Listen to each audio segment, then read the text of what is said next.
Welcome to Nasdaq Trade Talks. I'm Jill Malandrino, Global Markets Reporter at Nasdaq. Joining us for this segment, we have Jeremy Schwartz, Global Head of Research at WisdomTree. Jeremy, it's great to see you again. Welcome back to Trade Talks.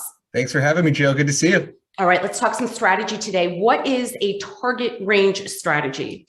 So a target range strategy is an innovative new risk management tool that WisdomTree just launched that's really trying to help investors participate in equity upside, but do it in a very risk-controlled way using sophisticated option strategies. And in particular, what they're getting in the WisdomTree target range strategy is call options and call spreads that are both 15% in the money call options and then selling 15% out of the money call options on a portfolio of global ETFs from large caps S&P 500, small caps Russell 2000, international with the developed markets of the EFA, and the emerging. That's a 70-30 balance. And it helps you protect on the downside using these 15% in the money call options, where in a nutshell, those call options can expire worthless. And so you could lose all the premium in those call options, but you still have the cash and collateral in the fund. That's what helps protect you on the downside. So it's really a unique new risk management tool. So Jeremy, why should one consider using a target range strategy within their portfolio? Well, I think the market environment we have right now is actually very well suited for this type of strategy. And by that market environment, I mean, fixed income looks like it has very challenging dynamics with very low historical interest rates. We have a view that inflation is not just a transitory phenomenon. It's with us for 3 to 5 years.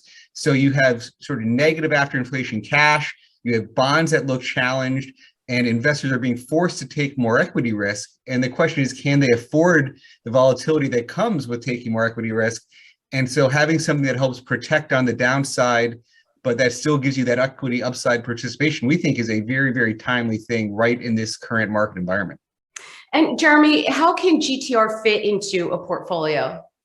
So I was just alluding to, in today's market with this challenge of low returns in bonds and potential more equity, it could replace really traditional core equity allocation. So if you allocate to a global equity basket, I mentioned it's a 70-30 combination of US and foreign stocks.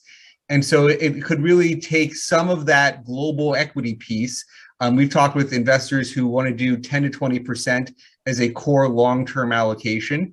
And then they surround their portfolio with all the other things. And the question is, where is it being funded from? Is it being funded from other stocks just to lower your volatility? Is it being funded from bonds just to help you get more equity risk? We've said the sort of 75-25 is the new 60-40.